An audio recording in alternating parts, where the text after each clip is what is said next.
Assalamu alaikum and welcome to this weekend's edition of Book Bites.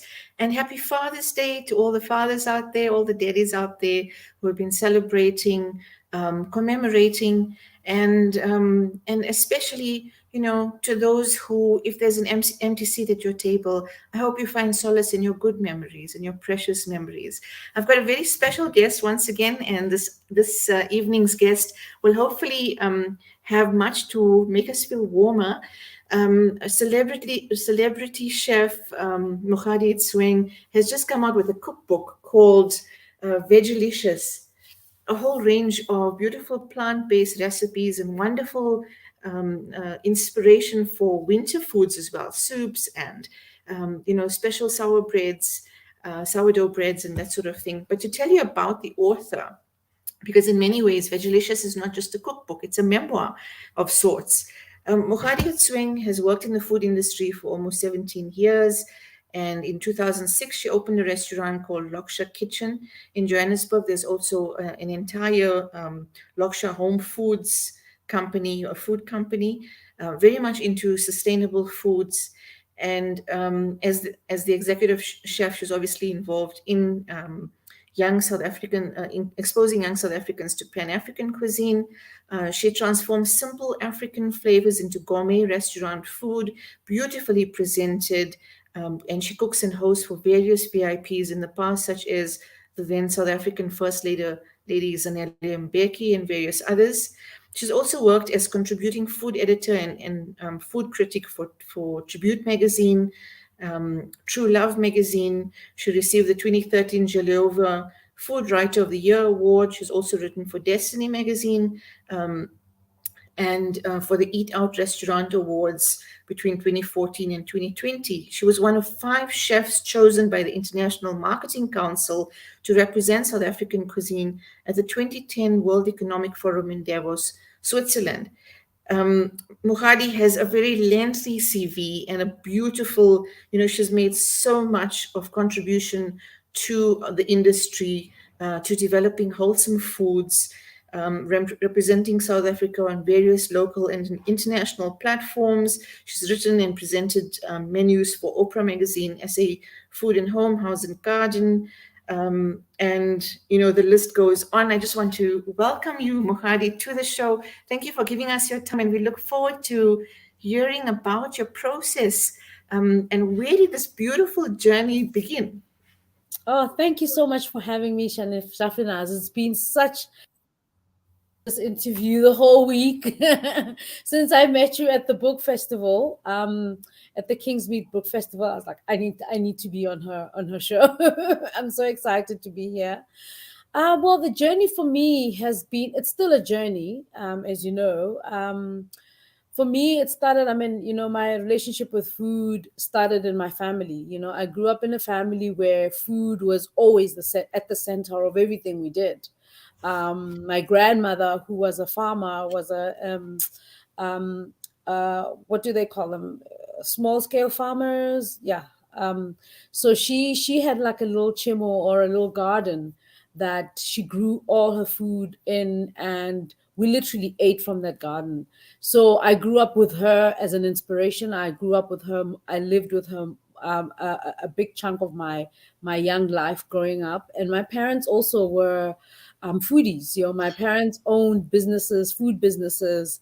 They had a butchery, they had a bakery. So we worked as kids. We worked in that place. So food was always an integral part of my growing up, my life, my everyday life. And over the years, I became that person. I love food so much that I worked as a food editor. I ended up working as a food editor, although I'd studied media and I'd worked as a media planner before. But when the food bug bit hard with me and I went all the way. So that's literally my journey to food.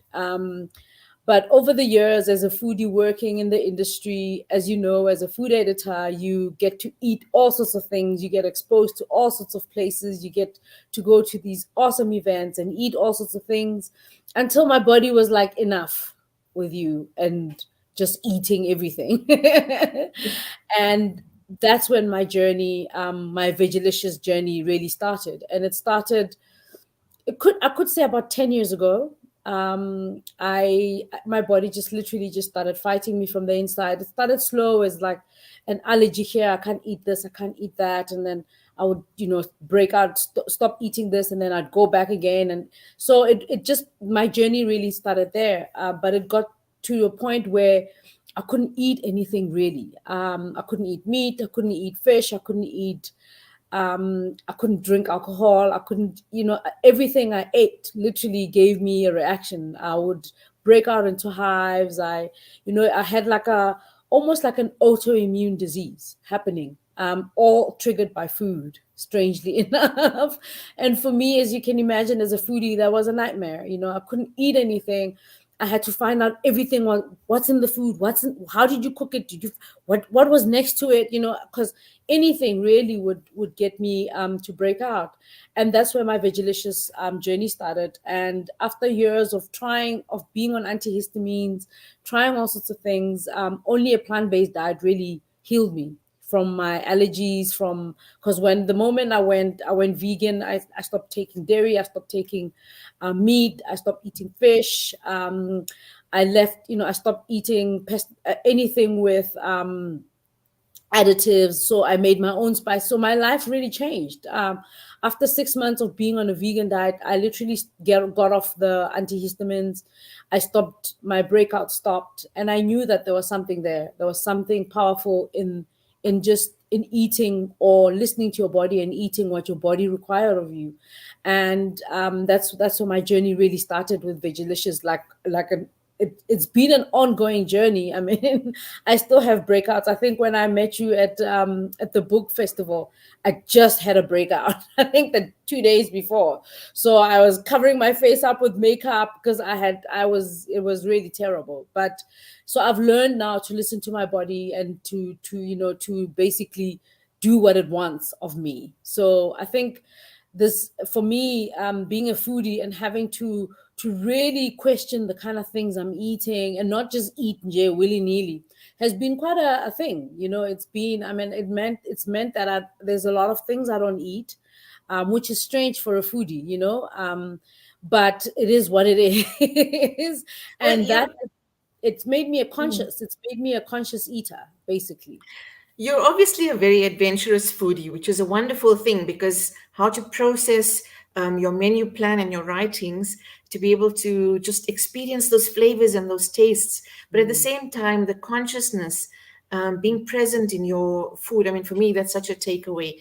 And earlier I said that when I read through Veggielicious, it wasn't just the beautiful presentations, the flavorsome menus, but also your journey that you speak about. So for mm, me, it really read as a memoir, and a healing memoir, as you said. I mm, particularly mm. enjoyed in the beginning how you speak about the influence of the kitchens that you grew up in, each of your grandmother's Yeah. kitchens, the Yes.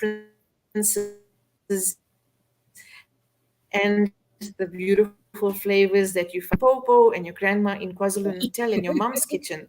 And then there's kind Yes. of fusion. It speaks to also how we form identity in ourselves as women, and the Exactly. experiences we have through our grandmothers and our mother, and various experiences through that. So that came through so beautifully in your book. I really enjoyed that aspect. Many years ago, I read a book called Women, Food, and God by Janine Roth, and she speaks about I must food read as a that form of book. fuel. Yeah, she speaks about, is food a form of fuel, or is it a form of masking our experience of the world, Mm, self mm, gratification? Speak to mm. us about that when you plan your memoirs, your menus, because you're so thoughtful about how you put your recipes together, Yes. Yes. and the flavors and the healing aspect of all your spices. Speak to us Yes. about some of that.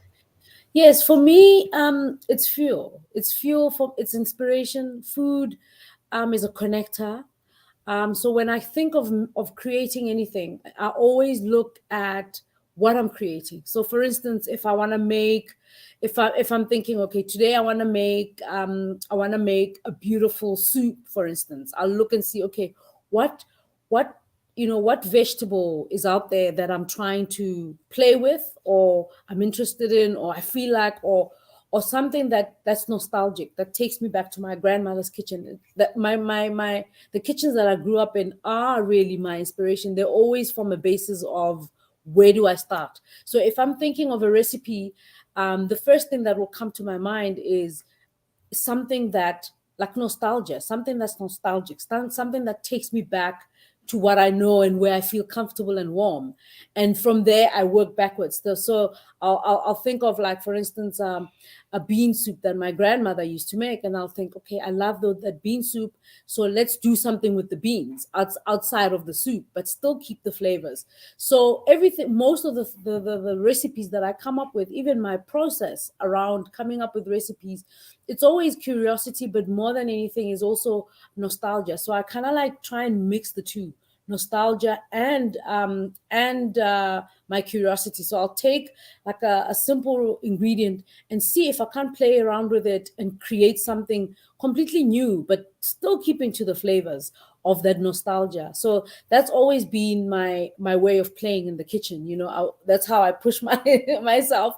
I recently did I was at the Dubai 2020 Expo as part of the SDG2 Chefs Manifesto group of chefs that was at the Dubai doing at the Expo doing a program for people and the planet. And I had to come up with recipes that resonated with me, but also told the South African story on a plate. So I did something from Limpopo, obviously, because that's where I'm from, and that's where my grandmother is from, and that's where my love of food and my love of vegetables come from. Because my grandmother was a farmer, was a subsistence farmer, and because she was a subsistence farmer, I got to spend time with her and see vegetables grow from scratch and then eat them like that, boil them and just eat them as is and get the flavors of the vegetables. And that's how I actually learned about vegetables and the flavors of the vegetables, and understanding that a simple vegetable like an onion, for instance, it's an onion, but it's an onion, and when you peel it, it'll, make you cry, whatever. It's got all that potency, but when you grill it, it becomes sweet, it changes flavor, and it becomes something else completely different, but still keeping to its form. So for me, that's my approach with food. I like to keep the integrity of the ingredient, but also just push it a little bit, push it and bring out its best in whatever form. So yeah, that's that for me. That is always my inspiration, and it's always my point of reference is always, keeping the integrity of the ingredient first. I think it's amazing how childhood memories and the tastes and smells of childhood, the foods that we ate, Yes. generally bring up so many beautiful, joyous, often joyous memories. So it's wonderful that you're able to capture that and to showcase it in many ways in your new recipes. To bottle the fragrance of childhood and to bring it Exactly. forward in the form of in the form Yes. of your menus, your Yes. reconstructed menus. There is nothing boring about your plant-based recipes. Every one of them is like dripping with flavor, and the use of spices, Yes. the gingers, the turmerics, you're bringing out a millet. And I want to try, there's a cake recipe that I want to try near, the nachi cake. Yes. Perfect for Oh, winter. so delicious. So So delicious. delicious. Have you got a treat for us today? Yes, I've got a treat for you. I just wanted, like I explained earlier, I talked about the onion. I mean, the simple onion. Nothing is as simple and as boring. I hear people saying, "Oh my God, I only have an onion in the fridge. I've got nothing to eat." For me, an onion is, if I have an onion, it's a feast. I can play. I always say to people, if I have an onion and I have chickpea flour, I've got a feast going. So today I'm just going to show you how to make onion flowers, because obviously veggies, a lot of people underestimate veggies purely because we just don't know how to approach veggies, and we always think vegetables like, oh, what am I going to do them? I'm going to just boil them and put salt or whatever. Oh, so boring. So I want to take you out of that that boring mind and show you just how something as simple as an onion. I mean, how simple is this onion? It can be even a red onion if you want to play. But something as simple as an onion can actually turn into something really, really extraordinary and delicious. So I'm just going to cut the top of the onion. And what I'm going to show you is how to make an onion roast. So you cut the top of an onion like that. You remove it, peel it, and leave the back of it or the root intact. And we're just going to cut it into eight quarters, but making sure that you don't cut all the way through to the stem, to the root actually. So just do like four slices across. So you do like a something like, I'll show you now, something like this. So you've cut it into four, and then we're gonna do another four, and that's basically how you just. This is just the way you cut the onion will determine just how beautiful the onion looks at the end. And for me, that's what it's about. It's about playing with your vegetables, finding ways that are interesting, and that will keep. So as you can see, so we've cut it into 8 pieces, and from there we're just gonna fan it out. And fanning out means doing this. Just fan it out like that. Just gonna fan it out.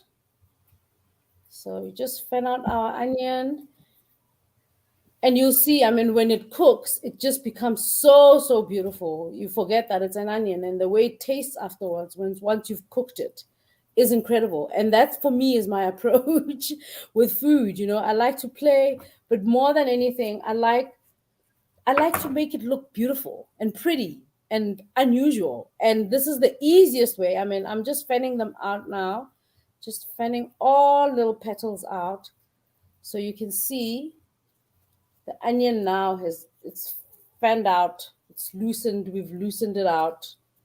So I'm just gonna loosen it out some more.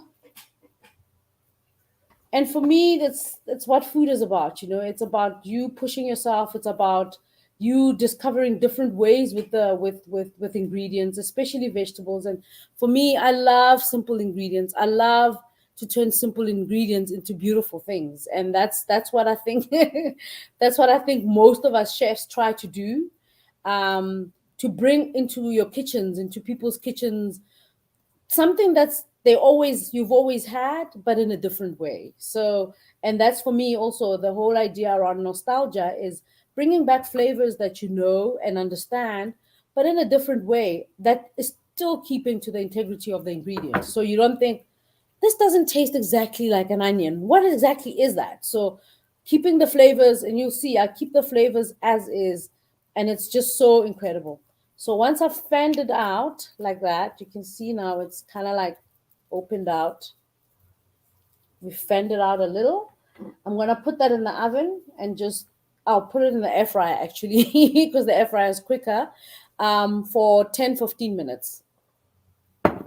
And while it's cooking, I'm gonna show you a simple dressing to make to go with that onion. So it's a squeeze of a lemon, so half a lemon for that one big onion. So normally with that fanned out onion, you could either deep fry it, batter it and deep fry it to have a blooming onion, or you could just grill it. Simple, simple, simple, nothing out of the ordinary and nothing extraordinary, but the deliciousness of it. It's almost, you almost think there's no ways this could just be an onion. So I'm just going to show you. And this onion, for me, it works properly as part of a roast. So if you're roasting, if you're having like today, for instance, you had a roast leg of lamb, you could make a whole lot of these onions, roast them with the dressing, and serve that as a side. Or you could have that onion on top of an avo toast.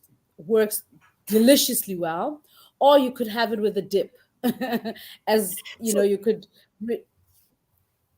we talk about food as an experience, right? So we want to see it. We want to be able to enjoy what's in our plate, in terms of the Yes, colors, the aroma, exactly, what it looks like. It has to exactly. look pretty.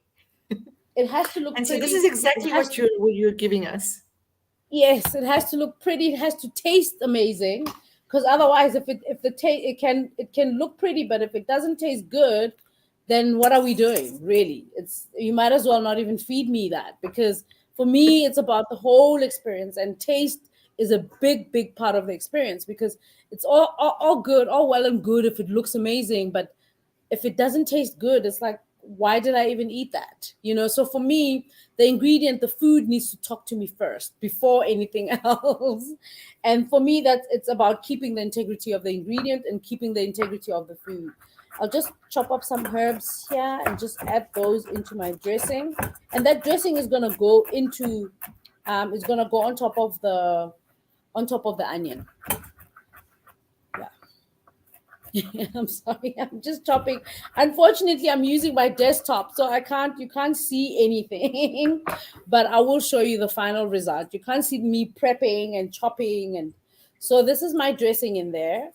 So as you can see, I've just mixed in some garlic, some ginger, a little bit of honey, salt, a little bit of lemon juice and orange juice, and I'm just mixing it all in, and some olive oil. So this is gonna go on top of my onion once it's cooked. So I'll just leave that and while we wait for the onion to cook. Any other questions, Shafilas? Well, I'm actually looking at your roasted vegetable and feta salad, and I was looking for the onion in here because I know you've got, but you've got this ratatouille. Yes, I've got I'm not in so. screen, but I want to share some of these beautiful Oh yes, images yes, in that the recipe. beautiful ratatouille spiral. It is so. I love ratatouille. You I know? have it in all sorts of forms. Because growing up, I actually hated aubergines. I was like, why? Why are we eating these things? Like, who even came up? Who said? Who decided that we must eat aubergines? And I know a lot of people who don't love aubergines, but I promise you, on Veggielicious, on the book, in the book, I've got aubergines everywhere because I grew to absolutely love them. Yes, yes, yes. There it is. There's the blooming onion. That one. So this is the onion that you're making right now. Yes, that's the onion that I'm making right now. But this So time, instead of deep this frying it, beautiful I've just snack could grilled. be a snack, and it could be Yes, yes, exactly. that's And incredible. That's yeah, and incredible. what I've done is, instead of, you can use it, you can have it as a snack, you could have it, like you said, as part of a roast, you could have it as a side, you could have it on top of your toast, on top of your avo toast, as one of the vegetables on top of your avo toast. I absolutely love, because onions, something happens to them when you grill them, when we roast them, they become sweet. It's almost like they release something, and something that's just beautiful and just delicious, delicious, delicious. And you'll see it's just like the simplest thing to make, but the most underrated vegetable for me is an onion, because everybody always has onions at home, and you hear people saying, "I don't know what to do with this onion, just except chop it and put it in stew." But onions on their own are just incredible. They do everything in the kitchen, but besides that, they are just so delicious, eaten on their own, properly cooked, properly respected. They just give you all the flavor that you need.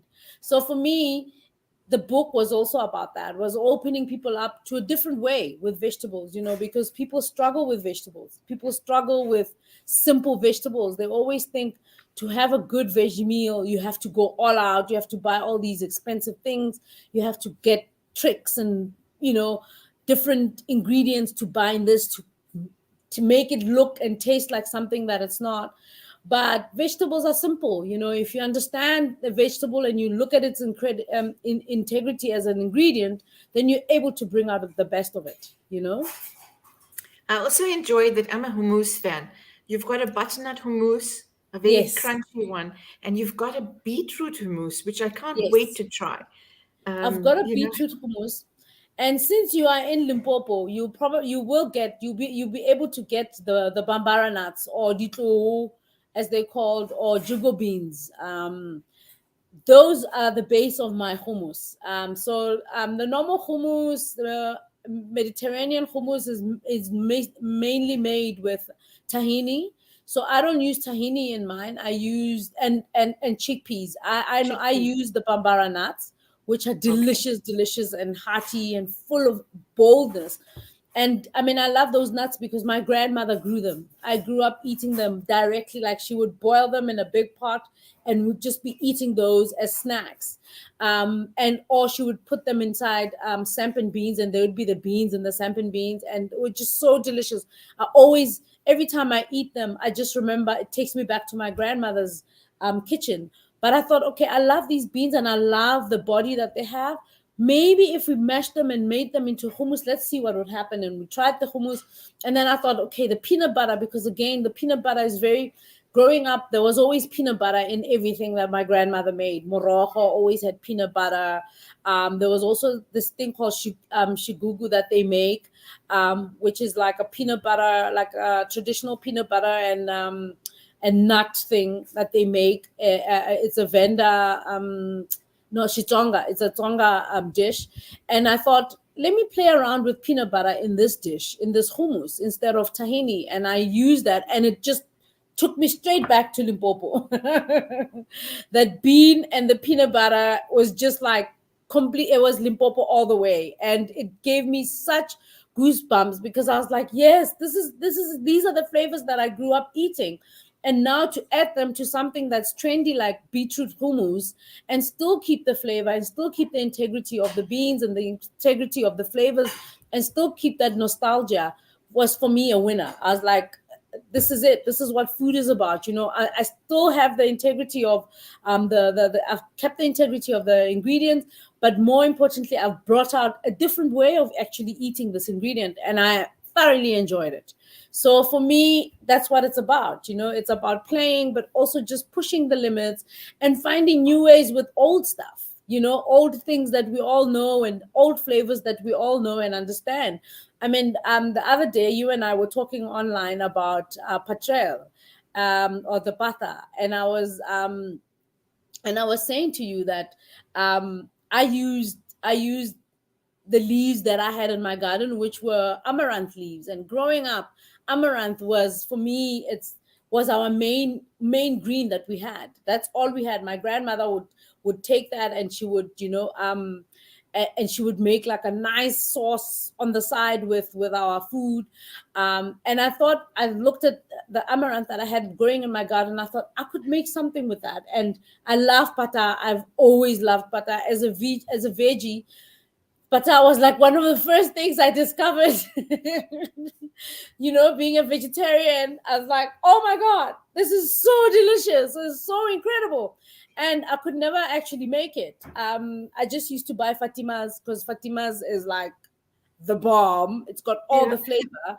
So when I had this amaranth growing in my garden, I was like, maybe I could try some pata. I could try making some, and I did, and it was so delicious. But obviously, it's not as good as Fatima's because Fatima's been doing that for years, and she's perfected the recipe.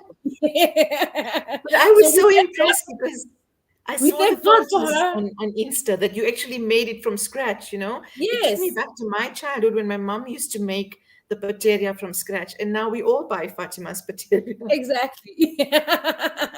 Thank I don't feel so bad anymore because I was like, no, I don't think. Look, it was good. My pata was good, but no, Fatima's is the best, and that's what it is.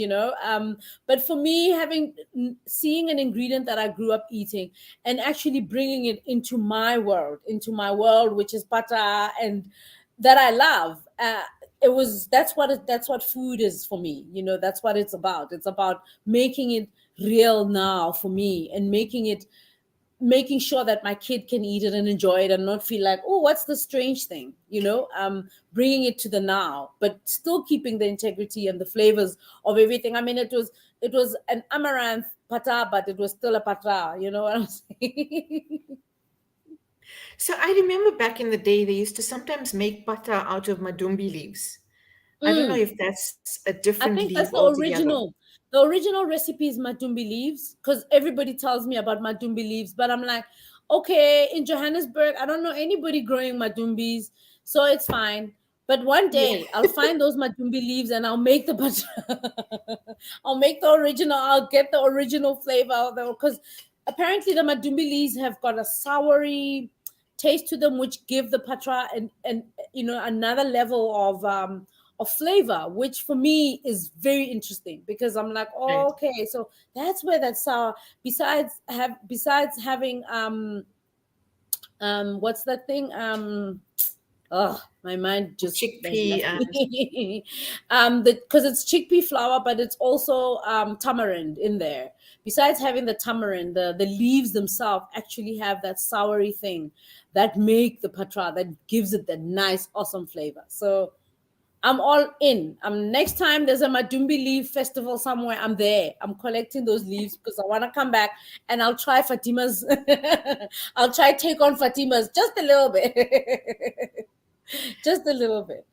what I especially enjoyed is that, look, you've managed to remove the allergens. You're not working with your processed wheats, and you found tasty ways and, Yes, and, and very fascinating ways of making healthy food that tastes so good, exactly. by being mindful of your own recipes. Yes, for me, that's key. It's there's always this idea or this myth that you can't have good food or you can't have good vegetables or a veggie meal or anything that's good and that's healthy that tastes good. And I'm constantly trying to break that myth because I don't understand why we can't have good food with everything. Good food is integral to who we are as humans. It's a basic human right, and good food needs to taste good for it to be sustainable. Otherwise, people won't eat it. Then people are going back to, oh, it's just rabbit food or diet food, or it's not diet food. It's food. So for me, it's important to keep the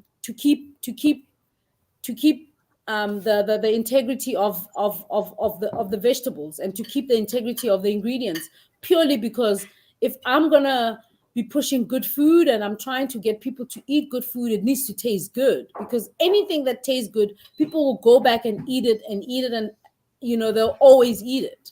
So it's incredible that good food can taste good. It's really really something that's not out the question or out the way, or something that's out there.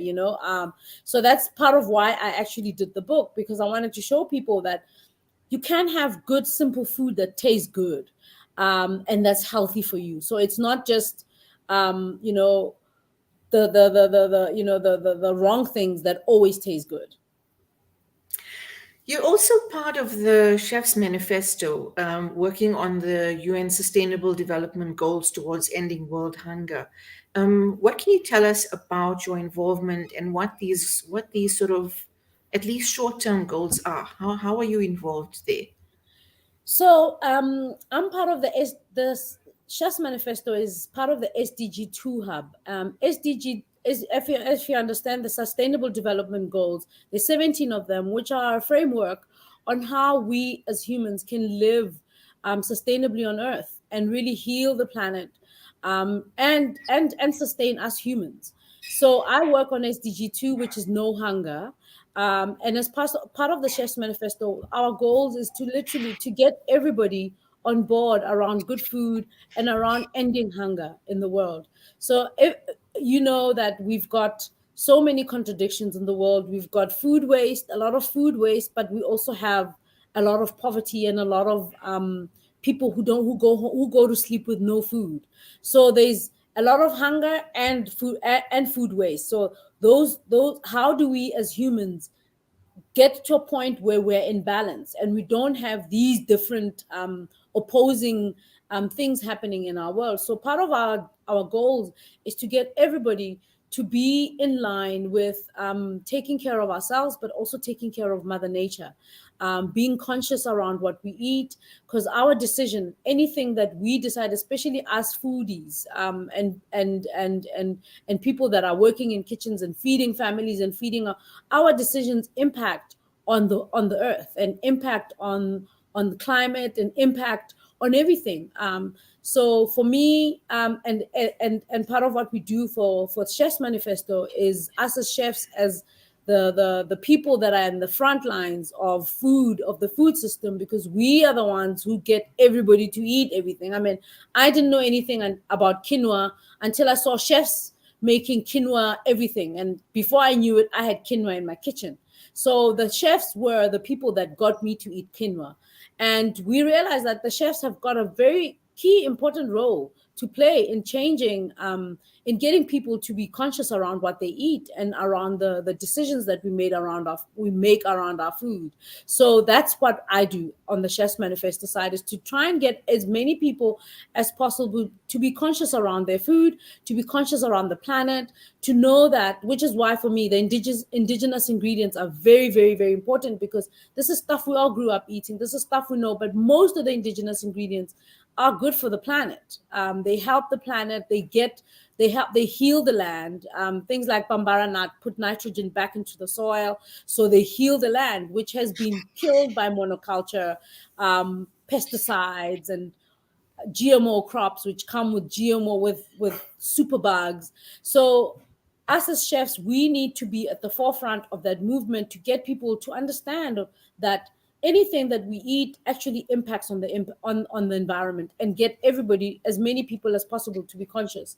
And more than anything, to get people going back to the good old days where you knew where your vegetable came from. You knew that it didn't come from just Pick and Pay or Woolworths, but your milk actually comes from a cow. And why are you drinking milk? Why, if you're drinking milk, what kind of milk? What's in your milk? So you question the food that you drink, that you eat, the fish that you eat, everything that you eat. You're conscious around it, because our decisions around food impact have got such a bigger impact than just on your plate. So that's what we do at the Chef's Manifest. I hope I managed to summarize it. And we do all sorts of programs around that, education, just getting people to understand and know everything around in life on earth, life in the sea. So we will get people to be conscious around what kind of fish are you eating? Is it SASI approved? And luckily here in South Africa, we've got SASI, which is the South African Sustainable Seafood Initiative, which tells us which fishes are dying, or which breed of fish is dying, which ones are on the green list, which ones are on the red list, what we shouldn't be eating, what we're depleting in the sea, and all those things. Those are critical things that we as humans need to start understanding. So we're not just eating anything just for the sake of eating, but are actually conscious of what we're eating. So that's my job, and that's what that's my advocacy, and I'm passionate about it, because as somebody who got sick from food and who has food allergies, it took me it took me getting sick to start reading my labels, to start reading my food labels, to start questioning, where does this fish come from? Oh my god, this chicken is from Brazil. I don't think I want chicken from Brazil, when there's South African chicken. And so I started questioning a lot of things purely because I got sick. So I was forced, my body forced me into that consciousness. So we don't all need to get sick for our bodies to force us into consciousness. We can just know and understand, that our anything that we choose on our plate actually impacts on the environment, and could even impact on yourself, on your health. Mokgadi, thank you so much for sharing with us. Your passion comes through loud and clear, and it's a great message for every one of us. I'm going to think of Veggielicious as a social movement in its own right, especially both after reading it and listening to you speak so passionately, and so lovingly, and so with so much compassion, that you've put this production together. And I know that many people will benefit from having copies of this book. It's the perfect Mother's Day, Father's Day, Yes. birthday, and it's a healing journey that I think lots of our viewers will benefit from, and I certainly hope that they do. How are we Thank you doing with so the much. onion? Thank you. We're done with the onion, so I'm going to show you the onion now. Thank you so much for having me. Thank you so much, Shafinaaz. It's been incredible. So I'm just going to put the dressing over the onion now. Um, just to show you, I'll show you now. Let me just put the I'm dressing also over. really happy that your onion was done in an air fryer, because I love my air fryer. And I Oh, know I'm these onions are obsessed. normally deep fried. Yes, I'm obsessed with the air fryer. I am so obsessed. I use it for everything. Everything. I mean, the last time you were telling me that I could actually make my portrayals in there, and I was like, Huh, that's a great idea. Because we Because also grew up deep frying our potato, and now we air fry them yes, with a little, just a little drizzle of oil instead of lots of oil, you know. And exactly. it's so much. It's just got a different taste. It's crispier. It's crispier, it's cleaner, it's lighter. There's just something about about the air fryer. I mean, whoever came up with the air fryer, I'm like, kudos to you. So just Oh, wanted to share. fantastic! There's the I've just drizzled the dressing over it, and I'm not sure if you can see it. Just Absolutely, this is fantastic. A perfect accompaniment to your braai or your family roast. yes, Roasted vegetables, added to roasted vegetables, or it's so any number of, delicious and it's sweet. It's like just on its own with a dip. sweet on its Absolutely. own. It's so delicious, and all it is just like a little drizzle of olive oil with salt and pepper, and just pop it in the air fryer and forget about it. And it's so delicious. I mean, I could eat this forever. And it's just Absolutely an onion. fantastic. It's an onion. Nothing. There's nothing special about the onion. It's just an onion that grew and came out of the ground, and now it's just like given itself up to this. It's so delicious. It's so incredible. So incredible. Well, it's now And the that's what simple onion has become very glamorous by what you've done. it does. It looks amazing. Even the little burnt bits at the at the edges are like perfect. It's just so incredible. And for me, this is my philosophy around food. Everything, if you keep the integrity of the ingredient and play, but keep the integrity of the ingredient, you can't go wrong with anything, with any ingredient, especially vegetables. Vegetables are just, oh man, they are like the best things ever. Once again, thank you so much. We wish you everything of the best with your journey, inspiring, feeding with compassion, and being so present and healing in your life. I know that you're a light of healing to all who encounter you. I speak for myself as well. And so, all the Thank you best so with much. all that you do as well. Thank you so much. Thank you so much for having me. I thoroughly enjoyed chatting to you tonight. And yeah, and continue doing what you do. I love what you do, Shafinaz. It's amazing. And you're also a light in our little, our little world here of writers and bookies. It's very good. It's very awesome to have somebody like you who shine the light on everybody else. Thank you. And I know you're a writer. You also do your own writing, and thank you so much for having me here. I thoroughly enjoyed it. Absolute pleasure from all of us here at Salam Media. Thanks again, Mokwani. We look forward to seeing what else comes of your pen and all the precious magic that you create on your menu table. Thank you so much for having me. Thank you. Good night. And so there you have it, a fantastic, fun-filled chat this evening with Mokgadi Itsweng, celebrity chef, with so much of presence and compassion in the way that she plans her menus. Now with her debut cookbook, Veggielicious, where she shares this amazing passion for plant-based foods, for healing foods, in the most delightful way. I hope that you can get yourself a copy. And from this is it from us on BookBytes. Assalamu alaikum.